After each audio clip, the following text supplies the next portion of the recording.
Situata e motit në jug të vendit vijon të jetë e rënduar me probleme të shumta në Delvin, Sarand, Finiq dhe Konispol, si pasojë e rreshjeve të dendura gjatë natës. Për të parë nga afër situatën në teren ishte edhe prefektja e Vlorës Evi Salushi. Prefektja tha se Delvina ka qenë një nga ato bashki që është prekur më tepër, ndërkohë që grupet e punës janë në gatishmëri. Bashkia e Delvinës ka qenë nga ato bashki e cila është prekur më tepër nga kjo lloj situate. Së bashku me kryetarin e bashkisë ne sot kemi zhvilluar një inspektim në ato zona të cilat janë prekur më së tepërmi, duke shkuar edhe në familje, edhe në rrugët e bashkisë së Delvinës për të parë nga afër.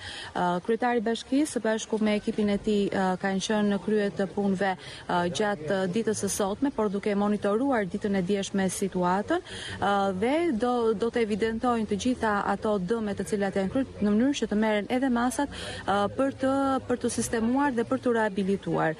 Në prefekti i Sarandës Kristaj Qykiço thotë se situata ka qenë vështirë për të katërta bashkit, por më shumë problematike ka qenë Delvina dhe Finiqi, ndërkohë që emergjenca civile, por edhe pushteti lokal kanë qenë në ndjekje të vazhdueshme të situatës. Shumë e vështirë për të katërta bashkit e jugut, por duhet të theksojmë që ka qenë më problematike ka qenë Delvina, Finiqi, po jo më pak për nga rëndësia edhe në bashkinë e Sarandës që është argjinatura e Çukës. Ne kemi gjënë emergjenca civile, por edhe pushteti lokal ka qenë në ndjekje të vazhdueshme të situatës.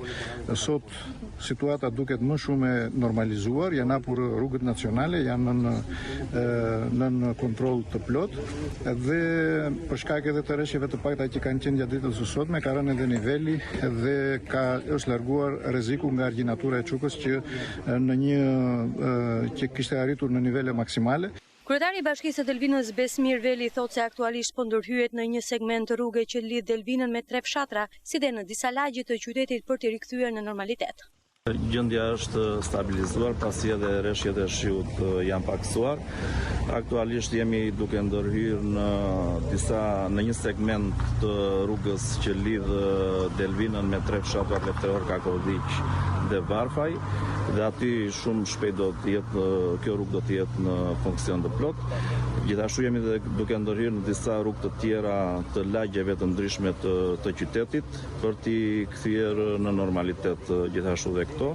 Gjatë mëngjesit të sotëm situata është rënduar sidomos në Çukë të Sarandës ku çara argjinatura e lumit Bistrica, si pasojë janë përmbytur banesa dhe qindra hektar tokë bujësore. Probleme janë shënuar edhe në Bamatan të Delvinës ku rreshjet kanë dëmtuar argjinaturën si dhe zonën e Palit ku Bistrica ka përmbytur magazina bujësore dhe disa banesa pranë urës së Metoqit. Ndërkohë, rruga Kalas Taxat është dëmtuar nga shembjet. Në shalës të Konispolit, lumi Pavlla ka dalë nga shtrati pranë urës së Vilës duke izoluar 6 fshatra të njësisë administrative Markat. Autoritetet lokale dhe emergjencat civile po monitorojnë situatën në teren dhe u bëjnë thirrje banorëve të tregojnë kujdes të shtuar në zonat e përmbytura dhe ato me rrezik rrëshqitjesh.